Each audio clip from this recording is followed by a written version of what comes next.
Hello students, good evening.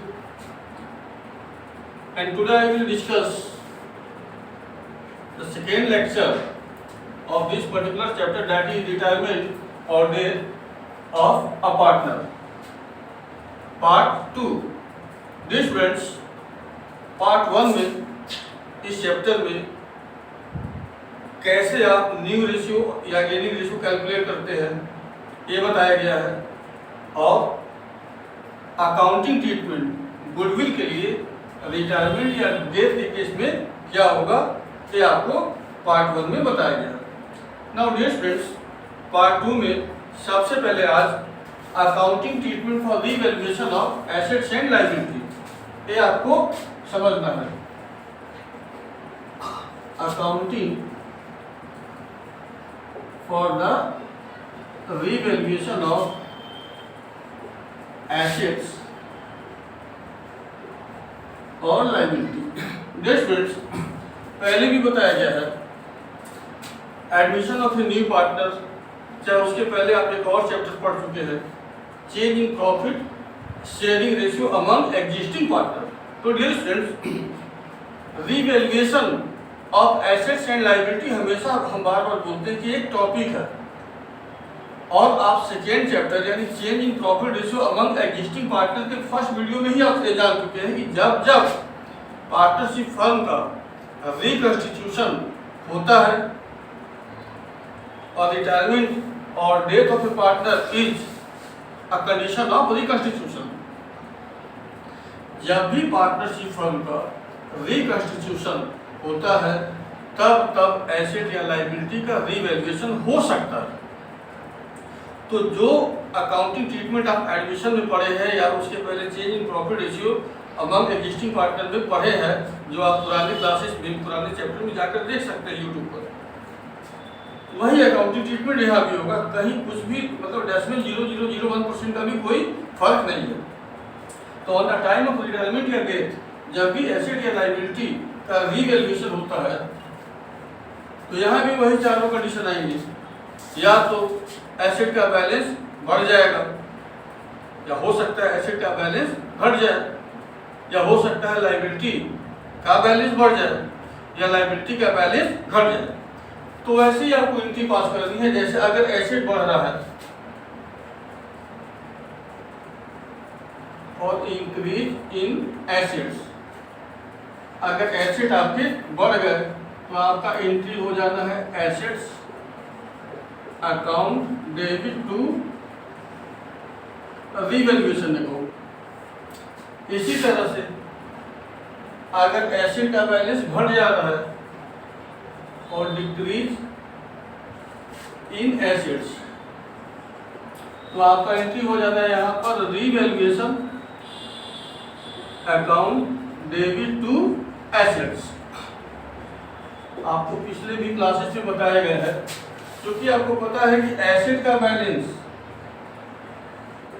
Debit होता है, तो ऐसा कोई भी कारण कोई भी चैप्टर अगर बिजनेस में एसेट की वैल्यू बढ़ रही है तो एसेट डेबिट जरूर होगा, एसेट की वैल्यू घट रहा है तो एसेट क्रेडिट जरूर होगा। इसके बाद तीसरा कंडीशन यहाँ पर आता है for increase in liability, for increase in liability, क्योंकि आपको पता है कि जो लायबिलिटी होते हैं, लायबिलिटी का बैलेंस क्रेडिट होता है। अगर बिजनेस की लायबिलिटी बढ़ रही है, चाहे कोई भी चैप्टर हो कोई भी क्लास हो, तो लायबिलिटी तो क्रेडिट होना ही होना है। यानी यहाँ एंट्री आपकी हो जाएगी revaluation account debit to liability. इसके बाद अगर लायबिलिटी डिक्रीज कर गया और डिक्रीज इन लायबिलिटी, अगर लायबिलिटी डिक्रीज कर जा रहा है तो लायबिलिटी आपको डेबिट कर देनी है। यानी यहाँ एंट्री हो जाएगा liability account debit to revaluation account. तो एसेट का बढ़ना या एसेट का घटना, लायबिलिटी का बढ़ना या लायबिलिटी का घटना से रिलेटेड जो भी एंट्री है आप उसको पास कर लेंगे, और फिर जैसे कि आप एडमिशन चैप्टर है या उसके पहले के चैप्टर में आप पढ़े हुए हैं, रिवैल्यूएशन अकाउंट का बैलेंस निकालेंगे। रिवैल्यूएशन अकाउंट का बैलेंस जब भी आप कैलकुलेट करोगे, हो सकता है क्रेडिट बैलेंस हो सकता है डेबिट बैलेंस हो सकता है कोई बैलेंस ना हो। अगर रिवैल्यूएशन अकाउंट पर क्रेडिट बैलेंस शो कर रहा है, इसका मतलब रिवैल्यूएशन पर प्रॉफिट हुआ है। वो आप ओल्ड पार्टनर में या ऑल पार्टनर में, this admission of new partner operative भाई रिवैल्यूएशन के प्रॉफिट या लॉस को ओल्ड पार्टनर में ओल्ड इश्यू में बांटा जाता है। तो रिटायरमेंट में भी वही करना है। रिवैल्यूएशन अकाउंट का जो भी बैलेंस होगा, प्रॉफिट होगा या लॉस होगा, ओल्ड पार्टनर में ओल्ड इश्यू में बांटना है। हाँ, ये जरूर याद रखिए कि ओल्ड पार्टनर और ऑल पार्टनर में कोई फर्क नहीं है। जैसे मान लेते एक्स वाई जेड 3 पार्टनर है और वाई रिटायर हो गया, तो आपसे पूछा जाए बताइए ओल्ड पार्टनर कौन कौन से हैं इसमें। तो बच्चों इसमें ओल्ड पार्टनर सारे हैं, एक्स वाई और जेड सारे ओल्ड पार्टनर हैं। तो ओल्ड और ऑल में कोई फर्क नहीं है। कभी हो सकता है कुछ लोग ऐसे भी पढ़ा देते हैं कि भाई देखो एडमिशन ऑफ न्यू पार्टनर में रिवैल्यूएशन का प्रॉफिट या लॉस ओल्ड पार्टनर में बांटा जाता है, लेकिन रिटायरमेंट में फर्क है कि ये रिवैल्यूएशन का प्रॉफिट या लॉस ओल्ड में नहीं ऑल पार्टनर में बांटा जाता है। तो ये बोलने का गलत तरीका है मेरे ख्याल से।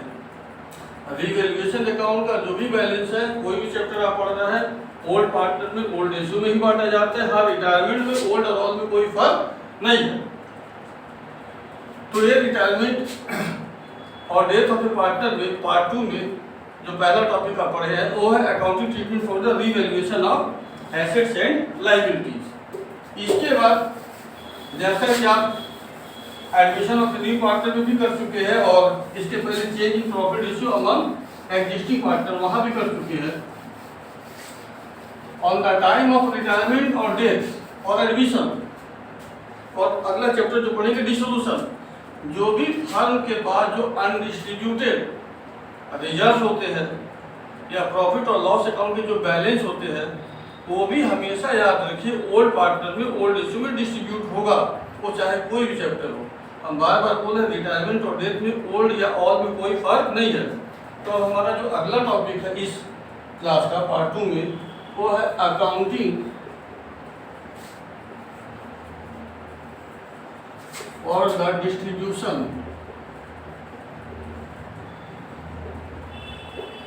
ऑफ रिजर्व्स और बैलेंस ऑफ पीएल अकाउंट। तो बच्चों जैसे ही आप इसको डिस्ट्रीब्यूट करने एंट्री पास करने जाते हैं तो आपको याद होना चाहिए एडमिशन ऑफ न्यू पार्टनर, या उसके पहले के चैप्टर में भी ये पढ़ाया जा चुका है। तो जो रिजर्व होते हैं, अब रिजर्व में जनरल रिजर्व भी हो सकता है रेवेन्यू रिजर्व क्वेश्चन में लिया हो सकता है वर्कमैन कंपनसेशन फंड दिया हो सकता है इन्वेस्टमेंट फ्लक्चुएशन रिजर्व दिया हो सकता है कंटीजेंट रिजर्व दिया हो। तो आप सबको पता है कि जो रिजर्व होते हैं, अगर हम रिजर्व की बात करें तो जो भी रिजर्व होते हैं इनका बैलेंस हमेशा क्रेडिट होता है और हर हालत में लायबिलिटी होते हैं।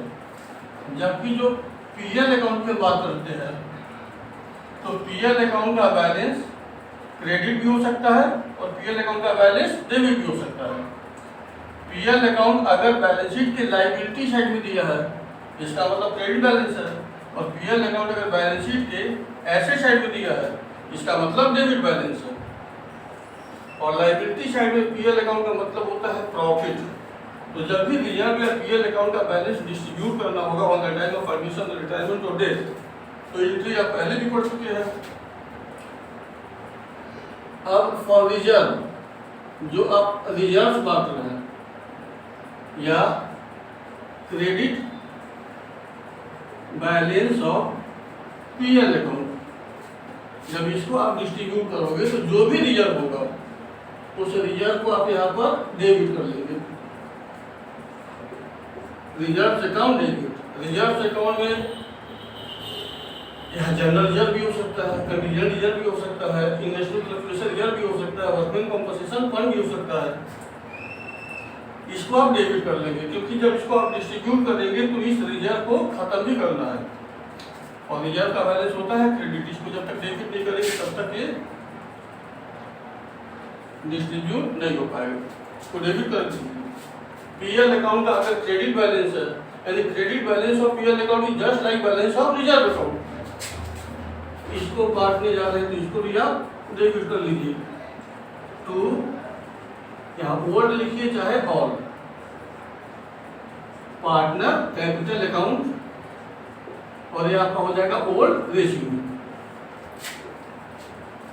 इसी तरह से अगर पीएल अकाउंट का डेबिट बैलेंस है, डेबिट बैलेंस ऑफ प्रॉफिट और लॉस अकाउंट, यानी पीएल अकाउंट अगर ऐसे साइड में शो कर रहा है तो इसका मतलब वो लॉस है, इसका मतलब पीएल अकाउंट का डेबिट बैलेंस है।